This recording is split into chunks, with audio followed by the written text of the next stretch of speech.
After many years since the last tent embassy, Aboriginal activists started an Aboriginal tent embassy in Redfern in protest to the proposed development in the block. It was quiet on Saturday, July 5th. Only a few people were there. The night of July 6th, it was very cold, but many people arrived throughout in support.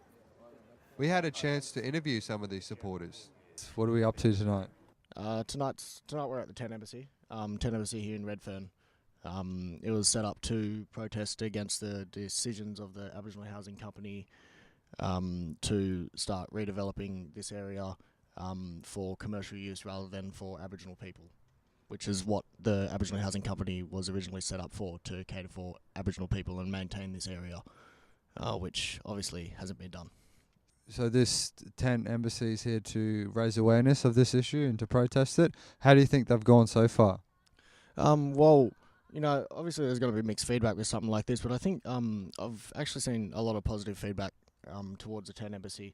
There's embassies set up now in a lot of parts of the country, obviously starting with Canberra, and there's one in Wollongong, Bathurst, and now there's one here. And this one will be like the other 10 embassies, where they stay until their demands are met. And, no matter how much people come down here and bulldozers and police and everything come and take things away, they'll just reset up like they have done at all the other ones. Yeah, and so why are people gathering tonight in particular?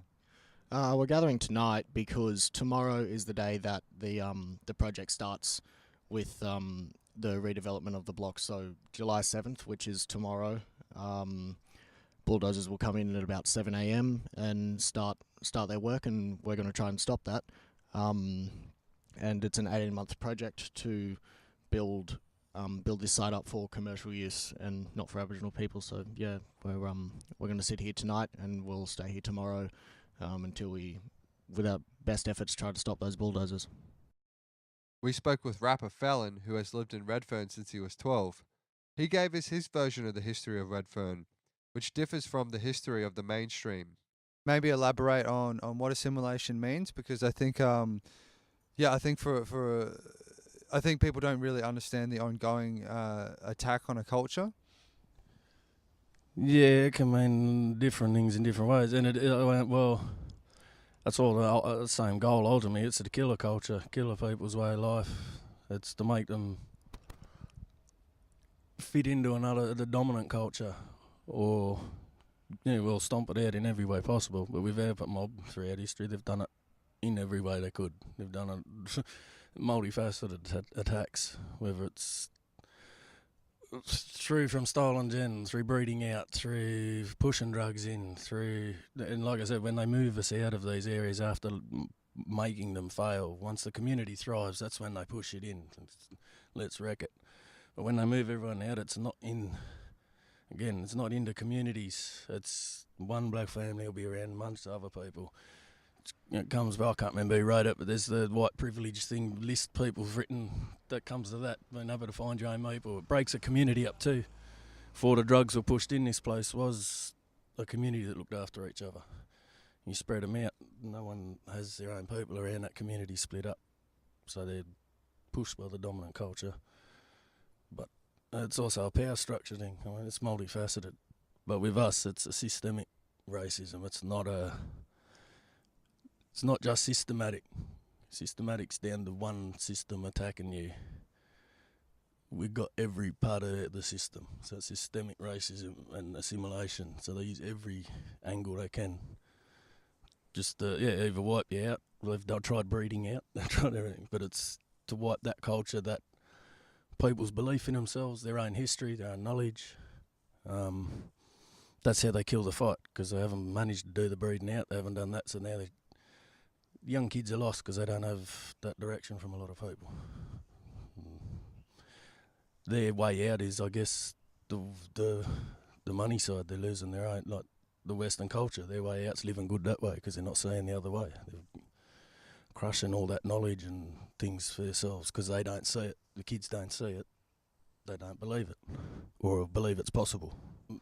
So that wasn't right. So it was a community protest, and it turned into a bad media circus on us, and writing it out as riots and not playing the story and the history behind why it happened.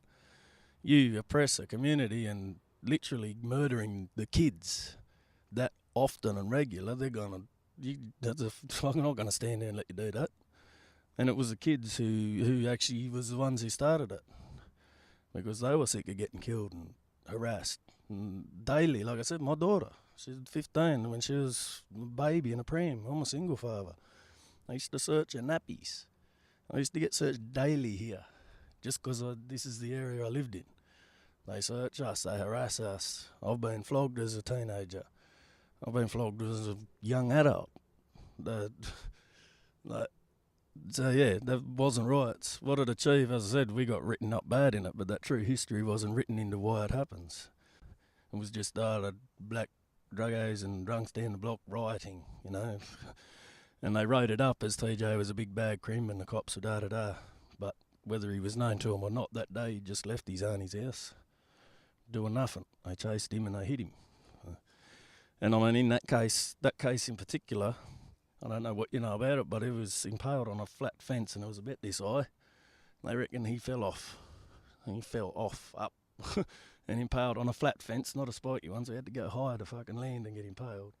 I've done first aid. Coppers do it as part of their training. Impaling victim, you leave it there till the ambo gets there and you cut it off with an angle grinder, and they do it in hospital.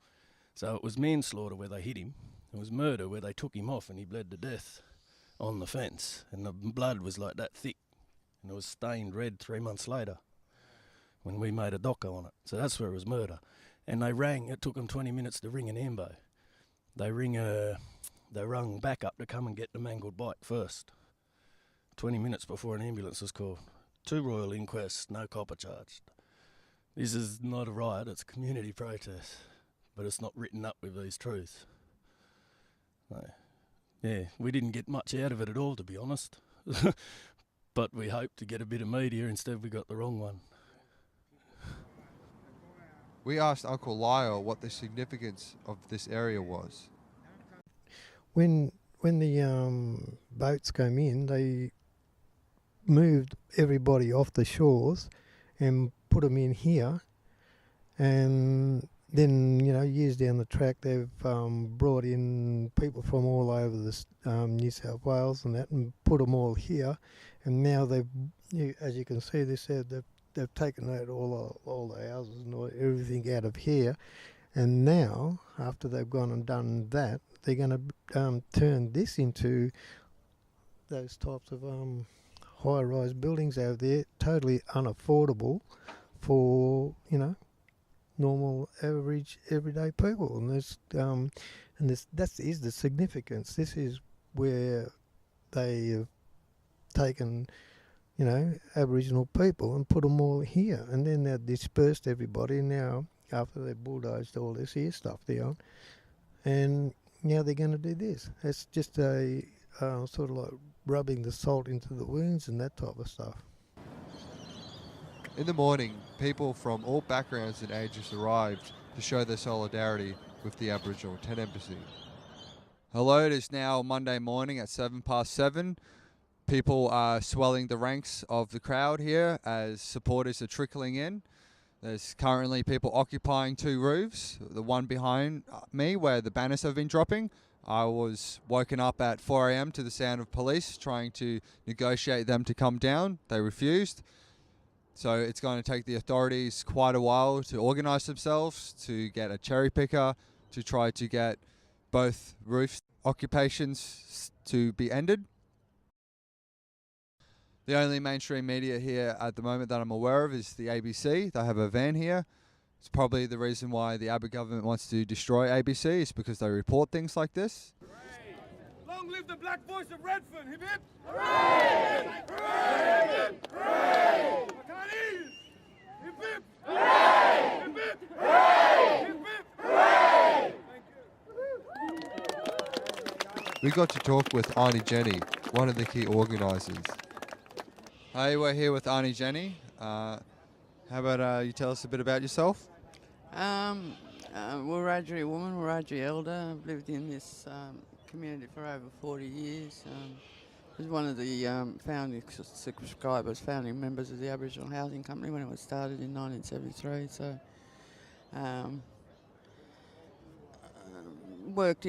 done all my work in community-based organisations here over the years, and still a concerned member of this community, and very worried about the development and the proposed commercial precinct and student accommodation that was being approved by the council for development here. And that's part of that's the reason why we set up on the 26th of May, and have been here ever since. Today is really just the first test of our resolve, and I think we've had a moral victory. We were told by the police before sunrise that the bulldozers aren't coming in today. I've reserved our right to wait until 9 o'clock to see that nothing comes, and then we'll get the people down off the roofs with the banners.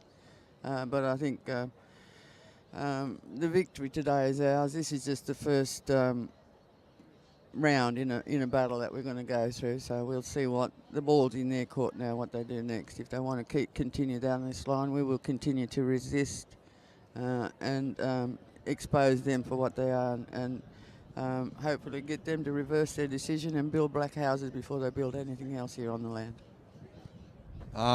What do you see in the foreseeable future with this campaign? Well, like I said, this is just round one. I think they're developed, and the developers are quite desperate to get his footprint in here, the commercial precinct, and that's really what we need to resist most of all, the initial turning of the soil here. So we'll be here and we'll wait, and if they come back again, we'll do the same thing again. Are you happy with the amount of turnout today? I'm very pleased. The number of people that have turned up since yesterday has been overwhelming for us, and I think it's an indication that there is very strong support out there in the community for what we're trying to do in getting this organisation to turn its decision around. So, Auntie Jenny, what would you say to any audience watching this online?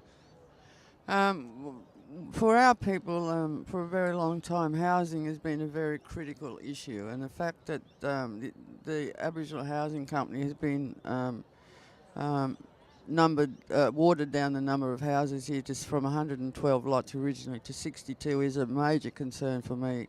The whole of the land that's owned by the Aboriginal Housing Company should be dedicated to black housing for our people, and that's one of the things that I'm going to stay here and try my best to ensure happens.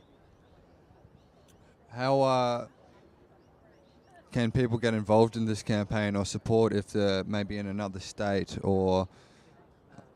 We've got a Facebook page, Redfern Aboriginal Tent Embassy. They can look that up on Facebook and certainly post their support there, and that's much appreciated. Like I said, the support's been overwhelming since we set up. I think we're in our 7th week now, so we certainly appreciate that, and I think the message for all of this is that, you know, most people are not fooled by this present development application. It's all about money, and it's not about our people, and that's where the housing company has gone seriously wrong and gone away from its mandate to provide housing for our people. Cool, thank you so much. My pleasure. After 2 days, we felt a strong sense of community. The bulldozers did not arrive. With the combination of NAIDOC Week and the good turnout of the rally, authorities decided not to start construction, though the construction is still planned and the Aboriginal Tent Embassy asked for public support. Smartphones or any access to social networks and stuff, could you all please send some messages now about support or trying to garner some support, or try and get some friends, invite some friends to support the embassy, and just in order to try to spread our own awareness about it amongst our own constituents and all that sort of stuff. And could we try and do that now on a mass scale, just to see what response we can get from the media, social networks and things like that? Outreach.